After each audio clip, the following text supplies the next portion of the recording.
Có biết đích đến là ở đâu không ạ? Dạ, chỗ này thì đích đến thì còn chưa biết ở nơi nào ạ.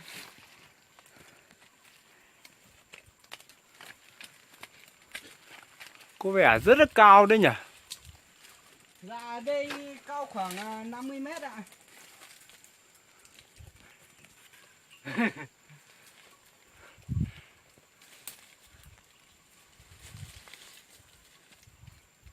Bác lên không?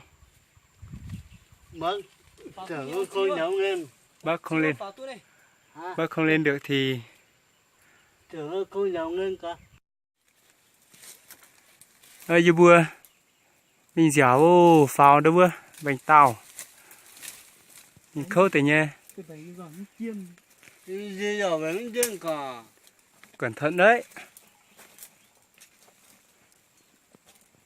Ô, thế này làm pa hải ô. Tủa Đi tụ. Nè bánh tu tung như vậy.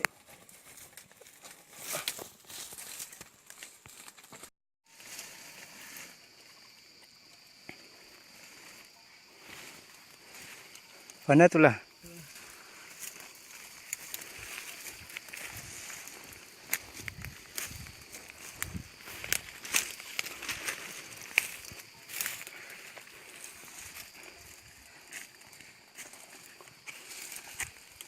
Chúng tôi sẽ sắp vượt 50 mét.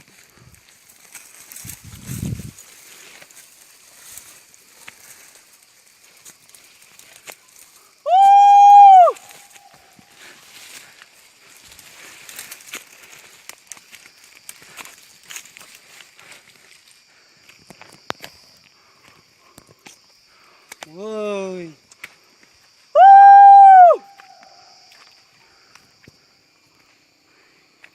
đây mới là đỉnh cao.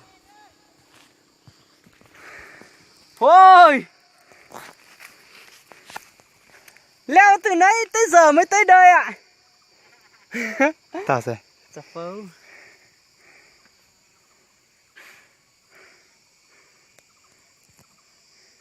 Yo.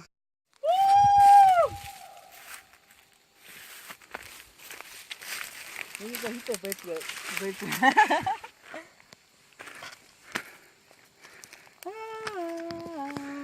Đi xuống này.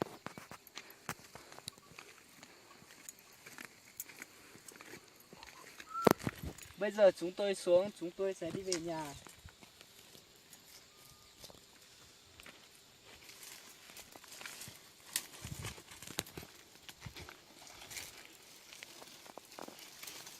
Chúng tôi đã lên đây ở được nửa ngày rồi.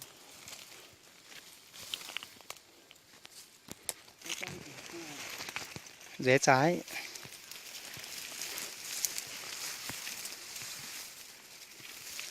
Mình kiến vào việc tìm hai leo mình.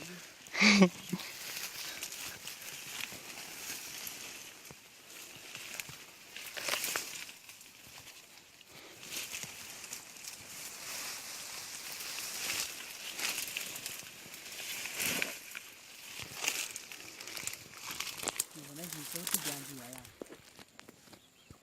Tôi giàu lắm có ngại rồi à? Yo. Gì sẽ gì em ơi.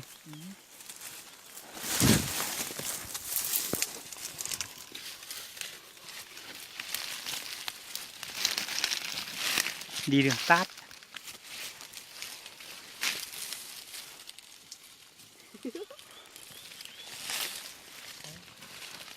Nào với nước kìa.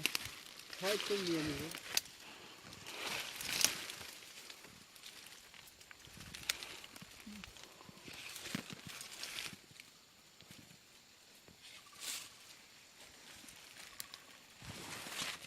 Mọi người có thấy sợ không?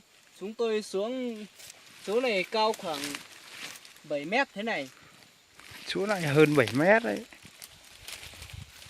Chúng tôi không có đường xuống thì phải xuống từ cây này. Cây này gọi là cây Sky ấy.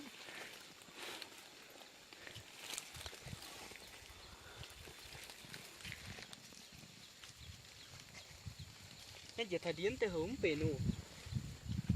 Phải. Nó dính đằng là. Chịu chi chịu khơi được có người huynh đời.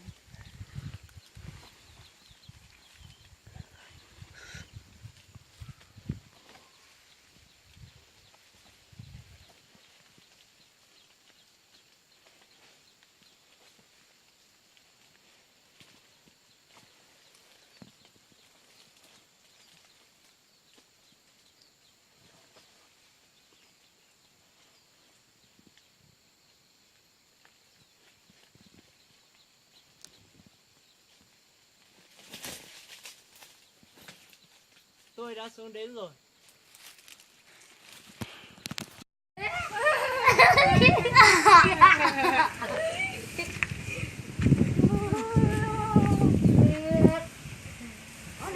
Leo núi. Mẫu phục vườn à.